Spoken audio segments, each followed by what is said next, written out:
Hello বন্ধুরা, তো আজকে আমি তোমাদের জন্য ডিমের চপের একটি রেসিপি নিয়ে চলে এসেছি। তো ফার্স্টে এখানে আমি কড়াইতে একটুখানি সর্ষের তেল দিয়ে একটি মিডিয়াম সাইজের পেঁয়াজ কুচি আর একটুখানি লঙ্কার কুচি দিয়ে ভালো করে মিক্স করে এর মধ্যে একটুখানি নুন আর রসুনের পেস্ট দিয়ে খুব ভালো করে নড়াচড়া করে এর মধ্যে জিরে গুঁড়ো, হলুদের গুঁড়ো আর লঙ্কার গুঁড়ো আর একটুখানি টেস্টটাকে বাড়ানোর জন্য চাট মশলা দিয়ে খুব ভালোভাবে এটাকে আমি মিক্স করে নিচ্ছি।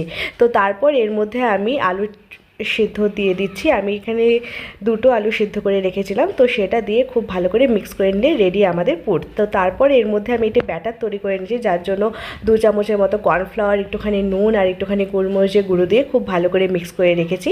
তো তারপর এরকম আমি একটু চ্যাপ্টার শেপ নিয়ে এর ভিতরে আমি একটু চিজ দিয়েছি যাতে টেস্টটা খুবই দুর্দান্ত হয়। তো তারপর এর মধ্যে আমি ডিমের হাফ ডিম আমি এখানে দিয়েছি, দিয়ে এইভাবে আমি চপের আকারে শেপ দিয়ে নিয়েছি। তারপর একবার ব্যাটারে চুবাবো আর একবার ব্রেড ক্রামসের মধ্যে চুবিয়ে খুব ভালো করে ভেজে নিলেই রেডি আমাদের ডিমের চপ।